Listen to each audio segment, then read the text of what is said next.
That's the name of this segment. Laugh at our pain. Laugh at our pain. Oh, boy. These are the how many of them? 15, 20, I don't know, 15 or so things that happened to us at the Super Bowl that did not include the game because Bonte needs to be cheered up today on Valentine's Day. I don't need to be cheered up. I'm fine. Just play Backstreet Boys. What the hell's going on around here? Now, is this funny or sad? The Warriors won 7 of 8. I'm happy as hell. All right.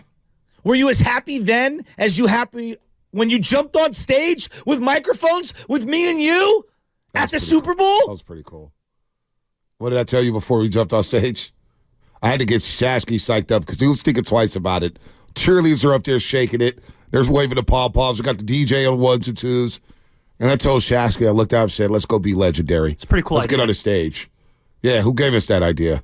Yeah, I wonder who gave us that idea. So just before that, About the only thing he done. Bonte was walking through him because he's like 2 other things. Because he's like 9 feet tall. Okay, these are things that happened to us at the Super Bowl that did not include the actual game itself.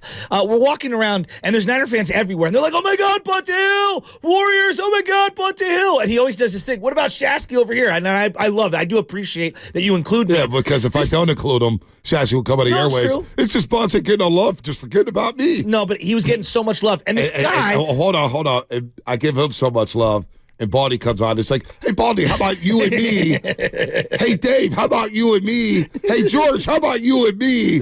Well, we're getting to you. Yeah, we're getting to you in a second. And this guy turns to me as Bonte's taking photos with all these guys. He goes, oh, I don't like you. You're negative. I go, what? And then like that's right. A minute later, he goes, yes, Steiny. I go, I'm not Steiny. I'm Shasky. And he goes, I'm so sorry. I'm so sorry. My heart sank when he referred to me as Steiny. Oh, yeah, no. You loved it, though, because you look up to Steiny. So it was actually a compliment. It was actually a compliment. Because Steiny's so tall, listen, we all have I'm to not going to look lie. up to him. I wish he didn't say Steiny, because Shasky's face when he goes, My face you're went- negative. You're always scary. I was like, yes, it's not just me. He was so happy. It's just not me. All right, so then we get into the stadium. I'm going all over the place. There's stuff all over. We get into the stadium, and walking down, and I go, hey, Mike Florio. Oh, It's yes, me we ran into Mike and Florio. Bonte and Sam and Mike Florio. He comes walking over within seconds. He goes, which one of you guys is the one I yelled at? And Bonte turns and goes, that's him. That's him. That's him. And completely runs me over with the bus. But then he goes, oh, I know your voice. We've gotten into it before. So he knew exactly who we are. And guess what? Mike Florio's joining us Friday at 8 o'clock. I love it. Florio's a great guy.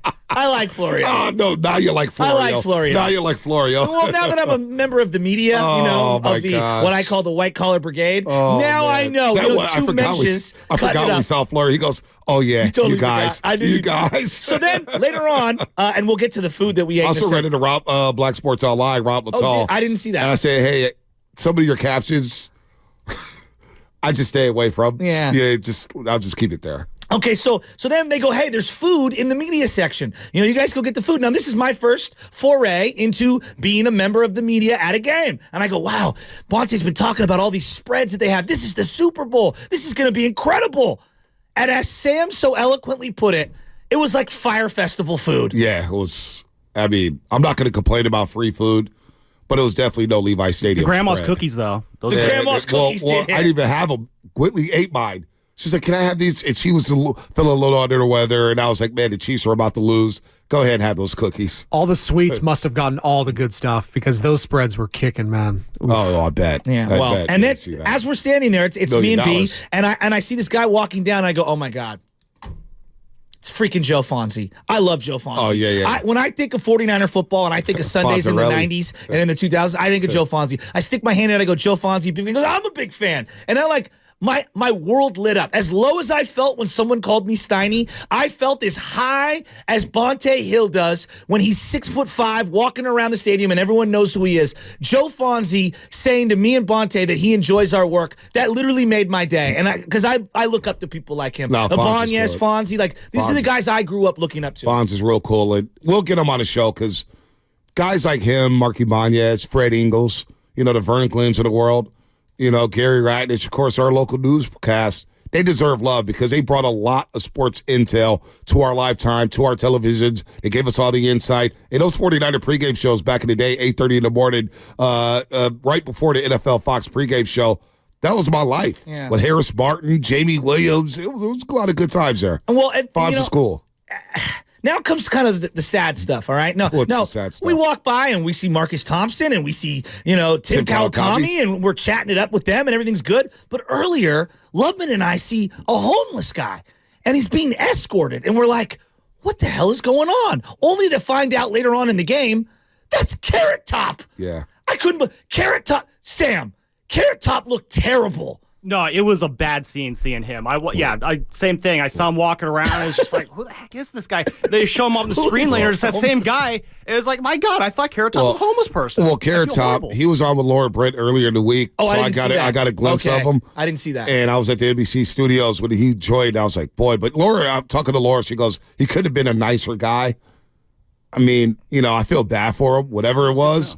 He's still in the Super Bowl. Well, apparently he's still got some appeal. He does. He's got the show at the Luxor. I was actually bummed out that I didn't recognize him in time because I would have loved to get a picture of him because people say we look alike all the time. That's a bad comp, dog. By the way, you also forgot the Spanish broadcast booth before the game. Oh, I'm getting to that. Well, yeah, it was before the game. And you know what? Actually, before the Spanish broadcast booth, we had to stop by the first aid room because somebody got hurt. I know. Somebody got hurt. I got my nose broken by Matthias, essentially. He gashed me right in the nose. He was so happy to see me. He jumped up in the air and he axe chopped me. But that wasn't before we ran into somebody who refused to look in my direction. Who's that? Mike Silver. I'm walking down and it's just me and him. There's nothing worse than when you do the unofficial head nod and that person puts their head down and keeps plowing through. Only to see him after the game where he comes running up to us and goes, how do I get to the field? How do I get to the field? And we were like, I don't know, dude. It's a shame. It's embarrassing, really. First of all, I wouldn't be upset about Mike Silver not saying what's up to you because you guys don't like each other.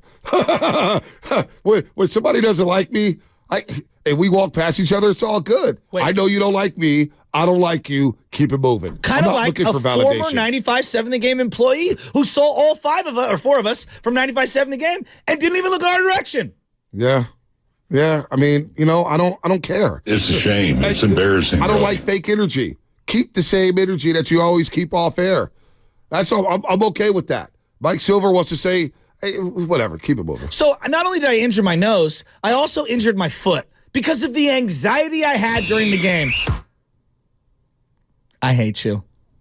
I hate you so much. How do you hurt your foot by tapping it all game long? The anxiety, my leg was like jittering the entire time. Mine was too, but I just, all right. Let's You don't go have on. the foot issues that he does, though. Yeah, I guess not. It's the plantar fascia, Yeah, Bonte. yeah. Thank you. And then later on in the week, I would injure my ear. Sam Lubman would not shut up. I love you, Sam, but man. God forbid I ever try to make conversation with the people that I work with. No. So I'm sitting. No, hold on. When I said that. Trying to make conversation, right? I go down to watch the fourth quarter of the Utah Warriors game with Sam Lubman in the casino sportsbook. I go down there. I maybe got 10 words in. It was such a one-sided conversation. He's cut me off at the right. I was like, damn, are you Shasky or are you Lubman? There's only two people in my life who cut me off. But you missed it. See, we were in a cab, me and Lubman. And we get to the end of the cab. There's like a couple minutes left in the ride. And the guy turns to us. He goes, hey, let me tell you about Jesus. And he starts going on this entire long rant. And Lubman cuts him off and goes, sir, I'm an atheist. I don't feel comfortable talking about this right now. Sam, get in here on that. Oh, man. I'll be honest. I mean, I this maybe not my proudest moment here. It's kind of a proud moment, but I just wanted to stop the conversation because I was just not in a mood. And I thought, I'm not an atheist. I was just saying it to stop the conversation. But yeah, my guy just blew right through that stop sign and kept right on talking to us. It was just like, well, all right, that plan didn't work. But that wasn't as bad as post-game, the saddest walk that I've had in a long, long time. Me and Bonte sadly walking through a crowd of mixed, you had Chiefs fans that were happy, Niner fans were depressed. And we're doing a live video, and I'm about to send this video to Nahegan or whatever, and this guy is chirping at me and Bonte about our comments on the game. He's totally interjecting himself into the video, which, we just kind of rolled with it. The guy wouldn't shut up. He would not shut up. Oh, I played college football. This game is, the game in Miami is the one that hurts more than this one. And Bonte's like, leave me alone. Leave me alone. The guy would not leave Bonte alone. I had to peel my guy back. Well, this guy, to your point about people run their mouth when they're drunk and they do things, You're right, B. I stand down to your original opinion. You are correct. Well, first of all, there was this little Chiefs fan, 19 years old, running down the stairs, screaming in Niners fans' faces. So he looked at me, and I didn't have any Niners gear. I had the beige jacket, pea coat, the long trench coat on, and he looked at me and was like, "You're a Niner too?" And I said, "Hey, man, not now, dude. Keep it moving. Exactly. Congratulations." You were you did say congratulations. It was classy. And he kept talking. Yes. And I said, "Kid, this is how people get their ass kicked. You keep talking." He goes, "I'm 19. You're 52 years old man." So I go, "Well, this 52-year-old has grown man strength and will knock your ass out." I told the kid that. And so he goes down a flight of stairs and he starts screaming at other Niner fans, and they happen to be roasters. And they were like, "Dude." And I told the kid's dad, I said, "Hey, man, you gotta tell him to chill, man. Totally agree. You gotta tell him to chill. It's not gonna end well for him. We're cool. We're just trying to walk this off. But you're yelling in people's faces. That's how people get their ass kicked." Then we get outside, and the guy jumping in the video, he's looking at me. He goes, "You think this loss is worse than Miami? We had a 10-point lead in the fourth quarter." I said, "Look, that loss sucks. But this one hurts more. Exactly. We just lost in overtime, homie." He wanted to do comparative shopping on the spot about which one was worse. And then he tried to give you his credentials. "I played college ball." And you go, "Yeah? Where?" Right. Dead now, silence. Again, guys, Shasky and I didn't have Niners gear on because we were in the media section. Yes. You can't wear Niners gear in the media section. Which brings me to my last point. So hold on. So to the point about the guy jumping in our video telling me, I said, "Look, man, you can feel how you feel. I know how I feel. This is the most devastating loss of my lifetime." So then he tells me to shut the bleep up. I played college football. So I said, "Oh, where'd you play college football at?" He just kept saying, "Shut the bleep up. You don't know what you're talking about. You're an idiot." So I said, "Okay, man, keep it moving." We walked down the block. The guy slows down with his boy. He kept looking back. I was like, "You're still talking?" And finally, the backpack almost came off, and I was ready to tell some I had to separate I was ready. It was just like, enough's enough. And thank God Coach in Los Altos was there. I love shouldn't be out there. But, like, enough is enough. You're going to talk to people crazy for about 5 minutes. No, the guy was out of control. Enough is enough. And then his buddy wouldn't control him. It was crazy. And after a loss like that, I'm not in a very good place. Just leave people alone. I'm not in a good place. Don't rub it in. We just lost that game. Totally. And he was a Niner fan, though. I know. He was a Niner fan, kept testing me, and I was like, "All right, dude." But you told him to back away right. multiple times, and he wouldn't listen. So, anyway. Which brings me to my last point. We weren't allowed to wear our Niner gear, which I get it. Right. I get it. And I told the boss, I'm going to abide by the rules. But at least I'm a real Niner fan. And Bonte's a real Niner fan.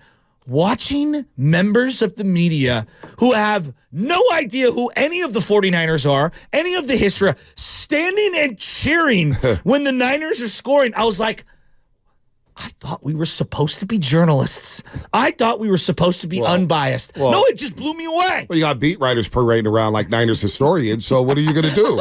I mean, come on. Speaking of which, we saw that guy in the Luxor very sadly, and Sam Lubman yells, "Hi, David," and waves at him. Guy didn't even look up. Wow. It's like, come on, man. You're not that cool. Well, you're sitting lonely in a cafe. He was still ugly. I mean, it's a guy.